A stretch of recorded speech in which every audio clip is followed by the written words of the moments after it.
नमस्कार, उत्तराखंड समाचार में आपका स्वागत है। मैं हिना जोशी छित्री। आइए सबसे पहले नजर डालते हैं आज के मुख्य समाचारों पर। सुप्रीम कोर्ट ने मुख्यमंत्री त्रिवेंद्र सिंह रावत को दी राहत। हाईकोर्ट के आदेश पर सुप्रीम कोर्ट ने लगाई रोक। भ्रष्टाचार संबंधी आरोपों की नहीं होगी सीबीआई जांच।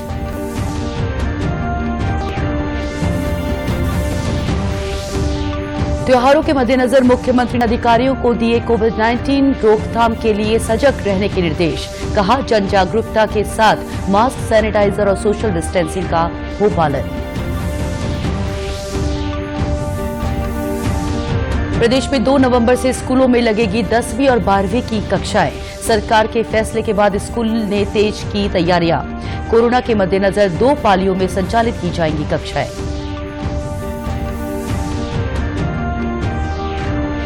और नगर निगम रुद्रपुर ने चलाया स्वच्छता जागरूकता अभियान। घरों में जैविक और अजैविक कूड़े को अलग करने के सिखाए गुर। कूड़े से किया 7 कुंतल खाद का उत्पादन। अब खबरें विस्तार से। सुप्रीम कोर्ट ने उत्तराखंड के मुख्यमंत्री त्रिवेंद्र सिंह रावत को बड़ी राहत दी है। सुप्रीम कोर्ट ने उत्तराखंड के मुख्यमंत्री त्रिवेंद्र सिंह रावत के खिलाफ भ्रष्टाचार के आरोपों की सीबीआई जांच का आदेश देने संबंधी हाईकोर्ट के निर्णय पर रोक लगा दी है। उत्तराखंड हाईकोर्ट के फैसले पर रोक लगाते हुए सुप्रीम कोर्ट ने कहा कि हाईकोर्ट का फैसला चौंकाने वाला था। सुप्रीम कोर्ट ने कहा कि हाईकोर्ट ने मुख्यमंत्री को एक अवसर दिए बिना आदेश पारित कर दिया। हालांकि सुप्रीम कोर्ट ने इससे अलग हाईकोर्ट के किसी और आदेश पर टिप्पणी नहीं की है। सुप्रीम कोर्ट ने अब इस मामले में नोटिस जारी कर 4 हफ्ते में जवाब मांगा है, लेकिन फिलहाल मुख्यमंत्री के खिलाफ रिश्वत लेने के आरोप में दर्ज हुई एफआईआर पर सीबीआई जांच को रोक दिया गया है। मामले पर विधायक मुन्ना सिंह चौहान ने सुप्रीम कोर्ट का आभार जताते हुए हाईकोर्ट के फैसले को दोषपूर्ण बताया। न्यायालय का धन्यवाद। और जैसा हमने कल भी कहा था कि हाई कोर्ट का जो जजमेंट था वो बहुत ही दोषपूर्ण, जैसा मैंने कल कहा, बैड इन लॉ। और जजमेंट के साथ ही आज माननीय सर्वोच्च न्यायालय ने ओपन कोर्ट में के माननीय न्यायाधीशों की जो टिप्पणी है वो भी रोचक है, तल्ख टिप्पणी की। आपको बता दें कि उत्तराखंड के मुख्यमंत्री त्रिवेंद्र सिंह रावत पर एक पत्रकार ने रिश्वत लेने का आरोप लगाया है, जिसके बाद हाईकोर्ट ने सीबीआई को इस मामले में एफआईआर दर्ज कर जांच के निर्देश दिए थे। हाईकोर्ट के इसी फैसले के खिलाफ उत्तराखंड के मुख्यमंत्री ने सुप्रीम कोर्ट का रुख किया था।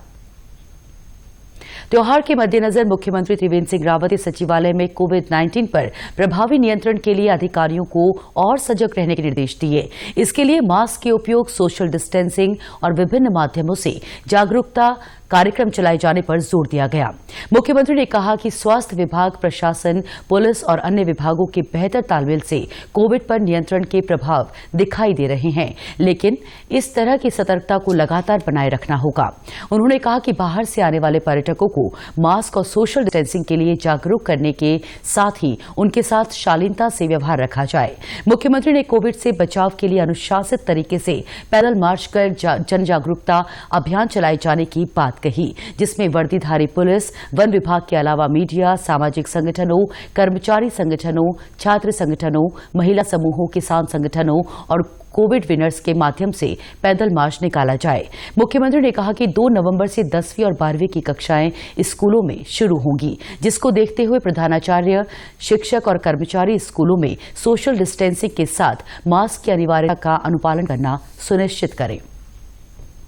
प्रधानमंत्री के ड्रीम प्रोजेक्ट केदारनाथ धाम के पुनर्निर्माण के दूसरे चरण के कार्य के लिए भारतीय वायुसेना के मालवाहक चिनूक हेलीकॉप्टर का इस्तेमाल किया जा रहा है। चिनूक हेलीकॉप्टर के जरिए गोचर से भारी मशीनों को धाम तक पहुंचाया जा रहा है। 2 दिनों में चिनूक हेलीकॉप्टर के माध्यम से जेसीबी मशीनें, ट्रक और ट्रैक्टर के पार्ट समेत 10 टन से ज्यादा भार की मशीनें गोचर हवाई पट्टी से केदारनाथ पहुंचाई गई हैं। गोचर हवाई पट्टी से वायुसेना के चिनूक हेलीकॉप्टर द्वारा मशीनों की ये सप्लाई कल यानी 30 अक्टूबर तक जारी रहेगी। गौरतलब है कि केदारनाथ धाम में दूसरे चरण का पुनर्निर्माण कार्य नवंबर के दूसरे सप्ताह में शुरू होना है। इस चरण में 120 करोड़ के कार्य प्रस्तावित है। हेलीपैड है, वहां से चिनूक हेलीकॉप्टर के माध्यम से केदारनाथ पुनर्निर्माण के कार्यों हेतु ट्रैक्टर्स, ट्रक्स, जेसीबीज आदि के पार्ट्स और ट्रैक्टर्स आदि ले जाए जा रहे हैं, जिससे कि केदारनाथ पुनर्निर्माण कार्यों में काफी तेजी आने की संभावना है। हर साल की तरह इस साल भी सर्दी के मौसम को देखते हुए देहरादून के जॉली ग्रांट हवाई अड्डे पर आगामी 27 मार्च तक के लिए सभी फ्लाइट्स के समय में बदलाव किया गया है। जॉली ग्रांट एयरपोर्ट पर सुबह से रात तक 18 विमान उतरेंगे। सुबह 7:20 पर विमान दिल्ली से आएगा और 8 बजे पंतनगर के लिए रवाना होगा। इसके बाद दूसरा विमान सुबह 8:10 पर दिल्ली से पहुंचेगा और 9:15 पर वापस दिल्ली के लिए उड़ान भरेगा। वहीं तीसरा विमान मुंबई से 8:35 पर जॉली ग्रांट हवाई अड्डे पर आएगा और 9:15 पर मुंबई के लिए रवाना होगा, जबकि सुबह 9:10 पर एयर इंडिया का विमान हैदराबाद से आएगा और 10:10 पर बेंगलुरु के लिए उड़ान भरेगा। एयर इंडिया का विमान 11:40 पर बेंगलुरु से उड़ान भरकर जॉली ग्रांट पहुंचेगा और 12:35 पर हैदराबाद के लिए उड़ान भरेगा। अब हवाई सेवा का लाभ लेने वाले यात्रियों को बदले हुए समय के अनुसार ही यात्रा करनी होगी। उत्तराखंड में लॉकडाउन के चलते बंद स्कूल आने वाले 2 नवंबर से खुलने जा रहे हैं। शुरुआत में केवल 10वीं और 12वीं की कक्षाएं ही लगाई जाएंगी, जिसको लेकर सभी प्रकार की तैयारियां पूरी हो गई हैं। स्कूल के निरीक्षण को लेकर टीमें बनाई गई हैं, जो स्कूलों में जाकर कोरोना की दृष्टि से सुरक्षा और अन्य तैयारियों का जायजा ले रही हैं। राजधानी देहरादून के पहले स्मार्ट स्कूल राजकीय बालिका इंटर कॉलेज में भी सभी तैयारियां पूरी कर ली गई है। स्कूल की प्रधानाचार्य प्रेमलता बौड़ाई ने बताया कि स्कूल में 2 पाली में कक्षाएं संचालित होंगी। क्लासरूम में सोशल डिस्टेंसिंग के हिसाब से छात्रों के बैठने की व्यवस्था की गई है। क्लासरूम में जाने से पहले छात्राओं को सैनिटाइज किया जाएगा। कक्षाएं समाप्त होने के बाद फिर क्लासरूम सैनिटाइज किया जाएगा। कोरोना जागरूकता को लेकर छात्राओं के लिए जागरूकता क्लास भी चलाई जाएगी। तो हमने इसकी पूर्व तैयारी कर ली है कि 2 पालियों में हम चलाएंगे, क्योंकि हमारी छात्र संख्या काफ़ी ज़्यादा है। तो हमने सोचा है कि 10th क्लास को, जो हमने अभी प्लान किया है, वो 10th क्लास को हम सुबह 9:30 से 12:30 बुलाएंगे और 12th क्लास को 12:30 से 3:30। तो इस तरह से हमारे 3-3 घंटे बच्चे विद्यालय में रहेंगे।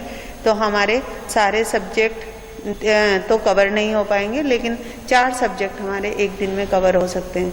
अगर हमें अधिक लगे तो 3 सब्जेक्ट ही एक दिन में करेंगे। भारतीय वन्य जीव संस्थान ने रुद्रप्रयाग वन प्रभाग के अंतर्गत जलीय जीवों के वर्तमान परिदृश्य को देखते हुए 2 दिवसीय प्रशिक्षण कार्यशाला का आयोजन किया।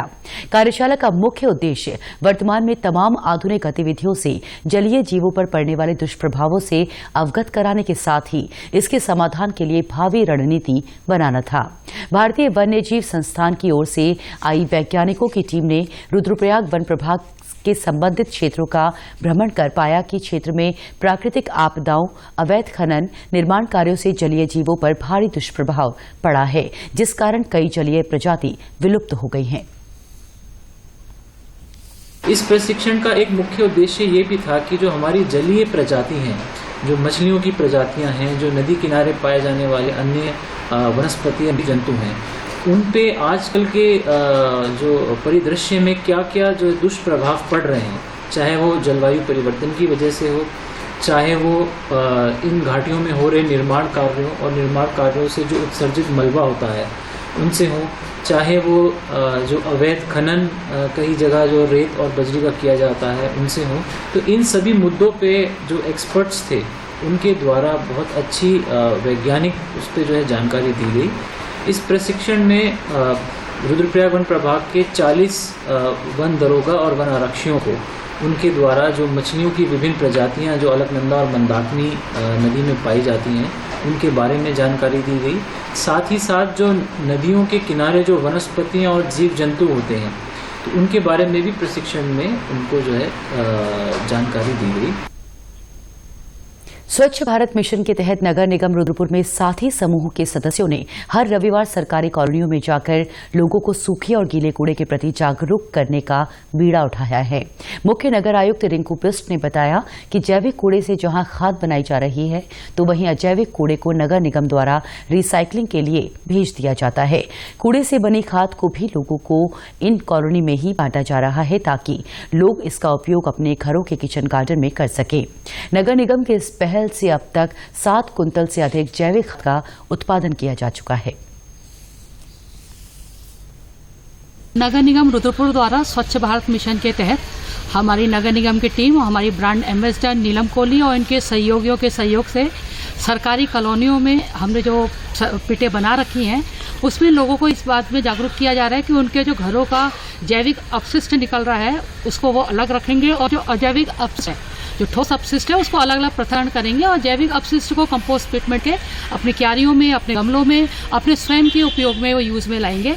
और जो अजैविक अपशिष्ट है उसको नगर निगम के द्वारा इसको 3R के तहत में रिसाइकिल, रिड्यूस और रीयूज, इस पैटर्न पर काम किया जा रहा है। नगर निगम की स्वच्छता की ब्रांड एम्बेसडर नीलम कोहली का कहना है कि समूह में शामिल लोगों में काफी उत्साह है। हर रविवार को लोग समूह का हिस्सा बनकर दूसरों को स्वच्छता के प्रति जागरूक करते हैं। लोगों को स्वच्छ भारत और स्वस्थ भारत के तहत लोगों को गीला कूड़ा अलग, सूखा कूड़ा अलग करने के लिए बताया जाता है। गीले कूड़े में अंडे के छिलके, लहसुन के छिलके, प्याज के छिलके, चाय पत्ती, खाना पीना जो फेंकना चाहते हैं उन चीज़ों को नाली में ना फेंके, इधर उधर ढेर ना लगा के उसकी खाद बन सकती है। उसी के तहत हम लोगों को समझा रहे हैं। काफ़ी महिलाएं हमसे जुड़ी है, हमारी टीम है, 10 मेंबर हैं, अलग अलग मोहल्ले में जाके लोगों को बताते हैं और काफ़ी स्वच्छता के प्रति लोगों को जागरूक कर रहे हैं। राज्य के प्रगतिशील किसान नरेंद्र सिंह मेहरा को हल्द्वानी गौलापार में काला धन उगाने में सफलता मिली है। वैज्ञानिकों की माने तो औषधीय गुणों से भरपूर होने के कारण काले चावल की बाजार में काफी मांग है। ऐसे में प्रयोग के तौर पर नरेंद्र मेहरा द्वारा काले चावल की खेती की शुरुआत की गई, जो अब फलती फूलती नजर आ रही है। कि एक तो इसमें जो है औषधीय गुणों से परिपूर्ण है। इसमें कई किस्म के औषधीय गुण हैं, जैसे बीपी, शुगर और माइग्रेन के साथ साथ किडनी से संबंधित अन्य रोगों के लिए बड़ा लाभकारी है और साथ ही साथ इसमें रोग प्रतिरोधक क्षमता है। यह बीज जो था ये चाइना से होते हुए हमारे पूर्वोत्तर राज्यों से होता हुआ आज यह उत्तराखंड तक पहुंचा। मुझे खुशी इस बात की होती है कि आज मैंने इसे बहुत लार्ज स्केल में इसलिए बोया कि मेरा एक ट्रायल था कि मैं देख रहा था इसे अगर मैं बोता हूं तो किस तरीके का होता है। यह बिल्कुल अन्य धानों की तरह ही अच्छी उपज देने वाला एक धान है और सभी गुण बहुत अच्छे हैं। कृषक नरेंद्र मेहरा के मुताबिक मणिपुर और असम में उत्पादित होने वाला ब्लैक राइस यानी काला धान आने वाले समय में उत्तराखंड में भी बड़े पैमाने पर पैदा किया जा सकता है। उनका कहना है कि ज्यादा दाम होने के कारण एक ओर ये किसानों को लाभ पहुंचाएगा तो दूसरी ओर इसके उपयोग से लोगों की रोग प्रतिरोधक क्षमता भी बढ़ेगी। मैं चाहता हूं कि यह धान आम लोगों तक पहुंचे, आम लोगों के भोजन की थाली तक ये पहुंचे, क्योंकि मैंने इसे पूर्ण रूप से जैविक विधि से किया है। अगर जैविक विधि से यहाँ पर लोग काला धान की खेती करेंगे तो उसके बड़े सकारात्मक परिणाम होंगे। और ये मैं तो कहता हूँ इस धान को कम से कम उन कुपोषण के शिकार जो लोग होते हैं वहां तक भी पहुंचे। महिलाओं को जो पोषण किट दिया जा रहा है उस पोषण किट में भी ब्लैक राइस होना चाहिए। खेत में काम करने वाले सोमपाल का कहना है कि काले चावलों का उत्पादन जैविक रूप से किया जाता है। इसकी खेती के दौरान किसी भी प्रकार के रसायन का इस्तेमाल नहीं किया जाता है, जिससे इन चावलों की गुणवत्ता और अधिक बढ़ जाती है। ये धान तो मुझे बहुत ही बढ़िया लगा। ये तो वो वाले धान से बहुत ही बढ़िया हो रहा है धान, और उसमें मैंने कोई सी दवाई भी नहीं लगाई, कोई सी खाद भी नहीं लगाई। बहुत ही बढ़िया धान हो रहा है तो मेरे लिए तो, और रेट में भी अच्छा बिक रहा है। आसपास के किसानों में भी काले चावलों को लेकर उत्साह नजर आ रहा है। कृषक यशवंत ने भी अपने खेत में काले चावल की खेती की शुरुआत कर दी है और आने वाले समय में इससे बेहतर लाभ की अपेक्षा कर रहे हैं। पहले तो हम पारंपरिक धान उगाते थे, पुराने या हाइब्रिड धान उगाते थे। अब हमें पता चला कि एक ब्लैक राइस है बहुत अच्छा, बीमारी के शुगर है, ब्लड है और अन्य बीमारियों के लिए भी बहुत अच्छा है। तो हम सोचे इसको उगाएं। थोड़ा मैंने इस साल 2 बीघा करीब ब्लैक राइस उगाया है। उत्तराखंड के समाचारों में आज बस इतना ही। चलते चलते मुख्य समाचार एक बार फिर। सुप्रीम कोर्ट ने मुख्यमंत्री त्रिवेंद्र सिंह रावत को दी राहत। हाईकोर्ट के आदेश पर सुप्रीम कोर्ट ने लगाई रोक। भ्रष्टाचार संबंधी आरोपों की नहीं की सीबीआई जांच।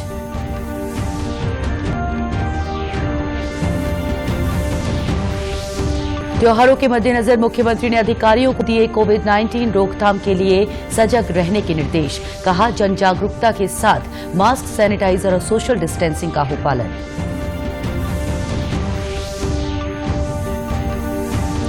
प्रदेश में 2 नवंबर से स्कूलों में लगेगी 10वीं और 12वीं की कक्षाएं। इस सरकार के फैसले के बाद स्कूलों ने तेज की तैयारियां। कोरोना के मद्देनजर 2 पालियों में संचालित की जाएंगी कक्षाएं। और नगर निगम रुद्रपुर ने चलाया स्वच्छता जागरूकता अभियान। घरों में जैविक और अजैविक कूड़े को अलग करने के सिखाए गुर। कूड़े से किया 7 कुंतल खाद का उत्पादन। उत्तराखंड की खबरों के लिए आप हमसे सोशल मीडिया पर भी जुड़ सकते हैं। हमारा ट्विटर हैंडल है DD News_देहरादून। हमारा फेसबुक पेज है DD News उत्तराखंड और हमारा YouTube channel DD News Uttarakhand को सब्सक्राइब करना ना भूलें।